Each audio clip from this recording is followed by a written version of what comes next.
সালাম আলাইকুম বন্ধুরা, আমি আপনাদের জন্য এক ভিডিও নিয়ে আসলাম, নতুন এক ভিডিও। এটা হচ্ছে স্ট্রবেরির বাগান। স্ট্রবেরিটা একসময় বাংলাদেশে খুবই হয়তো, মানে খুব শোরগোল, স্ট্রবেরি চাষের সাফল্য, এই সেই এটা সেটা অনেক কিছু। কিন্তু মাঝখানে যে কী হয়ে গেল, স্ট্রবেরিটা এখানে জানি হারায় গেল। এবং স্ট্রবেরির দামটাও একদম খুব পানির দরে হয়ে গেছিলো।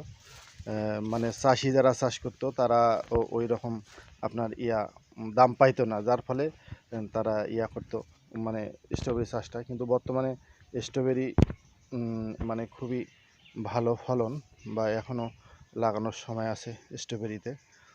তে আপনারা আপনাদের বাগান দেখাই যে এখন এবার একটু বৃষ্টির সংখ্যা কম, যার ফলে স্ট্রবেরিটা একটু কম হচ্ছে।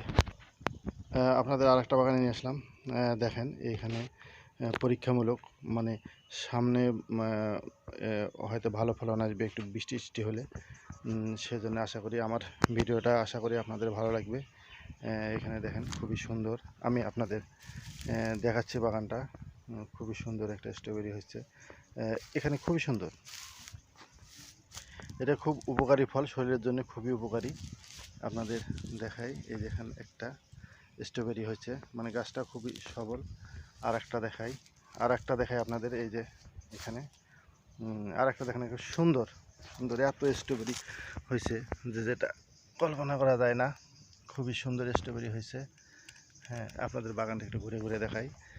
দেখেন আপনারা বাগানটা ঘুরে ঘুরে, এটা হচ্ছে বাগান। একটু পিছনে আসি, আপনাদের আগে দেখালাম, একটু পিছনে এসে দেখালাম। দেখেন এই বাগানটা আসলে খুবই ভালো, স্ট্রবেরি খুবই ভালো হয়েছে, খুবই সাংঘাতিক। আপনার দেখাই বাগানটা, দেখেন কত সুন্দর স্ট্রবেরি হয়েছে। আশা করি আমার ভিডিওটা ভালো লাগবে।